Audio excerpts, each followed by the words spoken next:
Yes, it is. Absolutely. You will notice, when you do leaf smart, that you'll do more of, but you always will do it on a rest-active cycle. You just notice it, just naturally do it more on a rest-active cycle. So you just naturally will do this more by resting and having some, and then resting and having some. It's just going to naturally happen. This is called an alliesthetic sense. This is actually a sense that we have which we're able to tell inside if the chemicals in that is something we need or not. But this sense only works for leaf smart. It's not going to work on a bag of Doritos or something, or whatever, because that stuff's all been designed to trick senses. Could we imagine just for a moment that we're this family, we're just gathered round at the end of the day, and we've collected a few things and that sort of thing, Imagine just for a moment that we were close to some volcanic activity, and there was bit of hot lava and stuff. But we'd learned how to make a fire, and we were keeping ourselves warm a bit. We had this fire here, and we were just sitting, and we collected some yams and things, but not much, because we really didn't need much. But all we had was some yams, and maybe one or two other things, and that's it, And you've had yams. You've been eating yams. And that's all, what we have is yams. And so yams are being served, but you don't feel like any yam. The taste for that, you don't feel like you have a taste for it. So you don't maybe have anything much at all. Our body is designed for food to be suspended. You cannot eat all the time. This is crazy. Jesus. It's too much. It's like, everybody goes on the camping trip, and Charlie's carrying the fridge,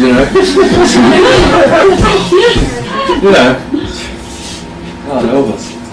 No.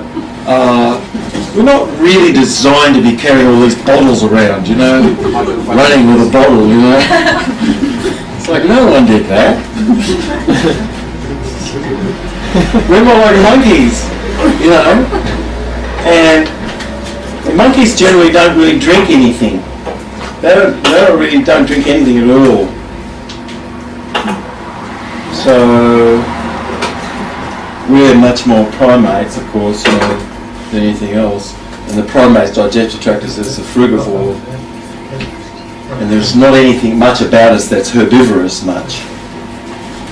But we can have some leaves, but we're not herbivores. You can't eat grasses, get everything. No.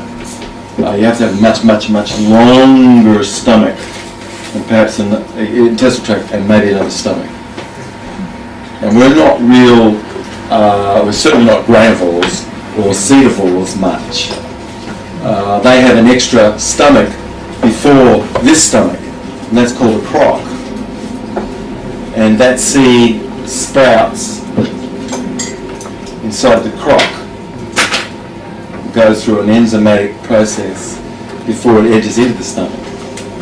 And then birds who eat foods like that, their digestive tract, half their diet is life colloid material. It's like clays and things. That's half their diet. And they have to do that to help manage all the oils and everything from the poisonous oils and stuff from the seed. With so many raw food people, they say that you have to eat a lot of green salad and greens all the time. That's right, that's not leaf smart though. So there's all kinds of teaching out there, but what we're talking about is leaf smart. That's all. See, so many things out there which is not defined whatsoever, but we're talking about leaf smart coming from our digestive tract and the anatomy. It's called somatotyping in English. It's the study of how our digestive tract formed as a result of the impact of its environment.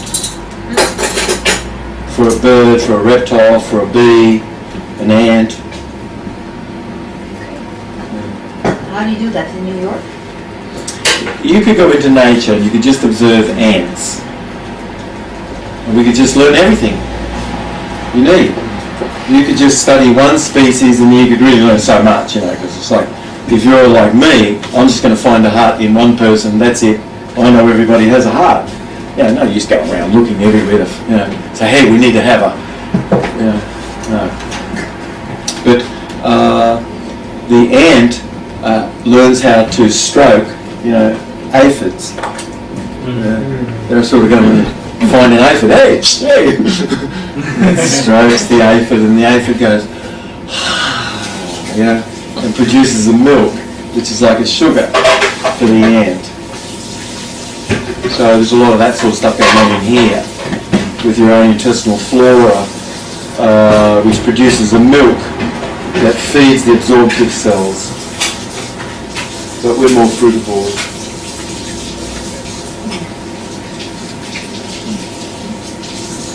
Questions? Good. Oh, what's your name, by the way? Stian. Stian? Stian. Oh, good on Stian. Go ahead. What's your take on coffee enemas? Coffee enemas. Well, in a flush, you know, it can be very, very, very useful because you've got a sphincter of body. It's very dilute. It's extremely dilute, but it'll act on the sphincter of body to relax the sphincter of body here, so bile can be dumped. Yeah, so it can be useful. But is it as great as Charles person plays it to be when it comes to liver detox? Yeah, so, yeah. If you could imagine, you know, we have a big kitchen table and it's like full of dishwashing liquid and stuff. And the only thing you have to clean it is a kitchen sponge. It's a big block of a kitchen sponge. That's it. That's the only tool. That's your liver. Imagine that this kitchen sponge is sopping wet. It's sopping wet. How can anything flow in there if your sponge is sopping wet? Do you know what I mean?